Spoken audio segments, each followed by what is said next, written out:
পরম প্রেমময় শ্রী শ্রী ঠাকুর আমার পরমারাধ্যা জগৎ জননী শ্রী শ্রী বড়মা, পরম পূজ্য পাদ শ্রী শ্রী বরদা, পরম পূজ্য পাদ শ্রী শ্রী আচার্য দেবের শ্রীচরণে আমার শতকোটি প্রণাম।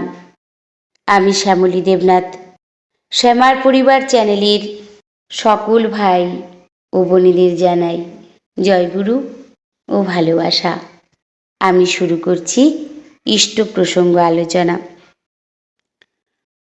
আলোচনা প্রসঙ্গের তৃতীয় খণ্ডে পরম প্রেমময় শ্রী শ্রী ঠাকুর বলেছেন, ভক্তির মতো জিনিস আর হতে নেই। শক্তি বলো, জ্ঞান বলো, সব আসে ও থেকে।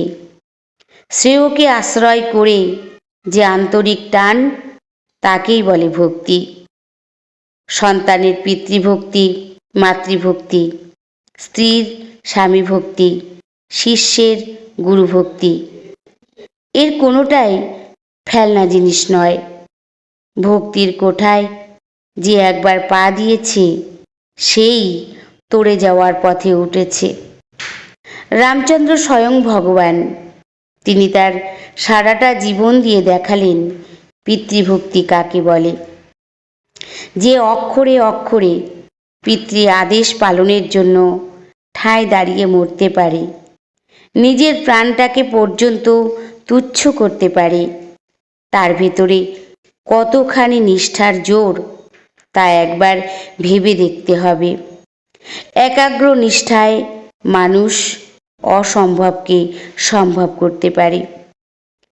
চাণক্যের কথা আমরা শুনেছি। এক জ্যোতিষী এসে নাকি তার সম্বন্ধে তার মাকে বলেছিল যে তার ছেলে রাজা হবে, কারণ তার সামনের দাঁত দুটো উঁচু ও বড়। ওটা যেমন সুলক্ষণ, তেমনি আবার দুর্লক্ষণও। কারণ অমনতর দাঁত থাকলে সে ছেলে মায়ের দুঃখের কারণ হয়, সে মাতৃভক্ত হতে পারবে না। এই কথা শুনে বালক মুহূর্তে মনস্থির করে ফেলল।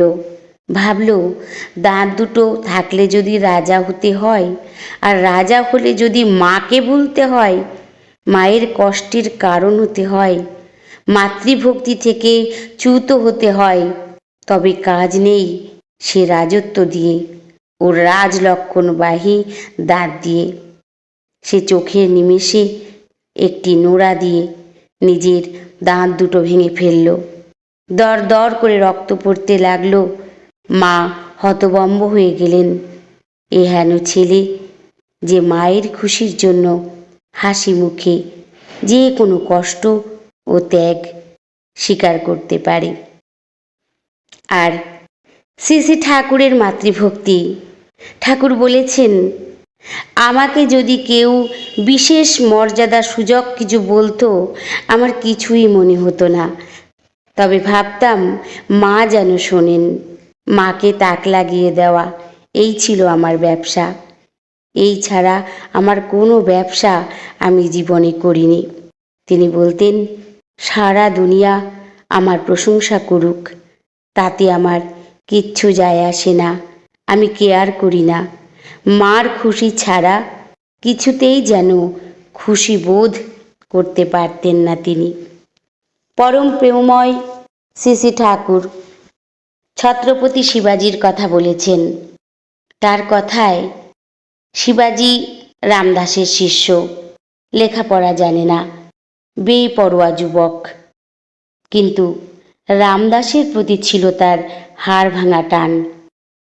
তার খুশির জন্য পরিশ্রম করত অসম্ভব। এত পরিশ্রমেও ক্লান্ত হতেন না। রামদাস শিবাজির উপর রীতিমতো কঠোর ছিলেন, খুব শাসন করতেন। এই শিবাজি হলো ছত্রপতি শিবাজি, সম্রাট শিবাজি। সম্রাট হয়েও দানপত্র করে দিল সব গুরুর নামে। তারপর ভিক্ষার ঝোলা নিয়ে গুরুর পিছে পিছে চলল। রামদাস তাকে বলতেন, তুই আমার প্রতিনিধি হয়ে শাসন করবি, প্রজা সাধারণের কারো যেন এতটুকু কষ্ট না হয়। তখন সে কেঁদে ফেলে, আর তাই শিরোধার্য করে নিল। এ হলো গুরু পূজা। গুরুর উপর সুদৃঢ় বিশ্বাস ও নির্ভরতা মানুষকে আত্মত্যাগে উদ্বুদ্ধ করে। এর মধ্য দিয়ে সে হয়ে ওঠে প্রকৃত বীর। আর স্ত্রীর স্বামী ভক্তি স্বয়ং শ্রী শ্রী বড়মা, তিনি যেইভাবে ঠাকুরকে নজর দিয়ে সকল কিছু ছিল তার নখদর্পণে, তার মতো হয়ে ওঠা বড় কঠিন। তার ছিল স্বামী ভক্তি, তার মতো আমরা হতে পারবো না কখনোই। তবে সকল কিছুই আমাদের চেষ্টা। আমরা প্রত্যেকে যদি সকলেই পরম প্রেমময় শ্রী শ্রী ঠাকুরকে অনুসরণ করে তার কথা মতো তার বিধিমাফিক চলনে চলতে থাকি, আমাদের চলন বলন আচার ব্যবহার সব কিছু সুন্দর হয়ে উঠবে। আসুন আমরা সকলে মিলে তার জয়গান গাই। সবাই ভালো থাকবেন, সুস্থ থাকবেন। পরম দয়ালের শ্রীচরণে আমি সকলের জন্য মঙ্গল প্রার্থনা করি। জয় গুরু। বন্দে পুরুষোত্তমম।